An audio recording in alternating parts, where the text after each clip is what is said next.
Nianze na kukuuliza swali. Umepewa kazi sehemu fulani, maybe ni ya kuchimba shimo au kuhamisha vitu.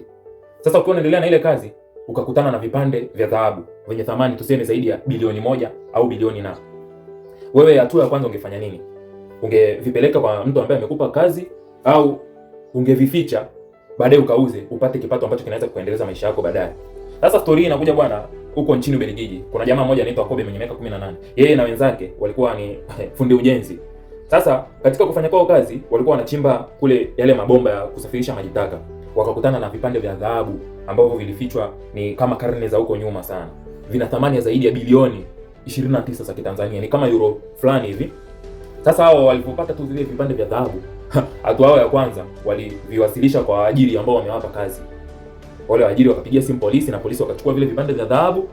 Hatimaye zile dhahabu zikapelekwa sehemu ya kuhifadhiwa. Sijui hao jamaa walikuwa na mindset ya namna gani. Unapata zaidi ya bilioni 29. Wewe unavipeleka. Hawa jamaa wamenifikirisha sana. Sijui mindset ya namna gani au ndo utu katika kazi.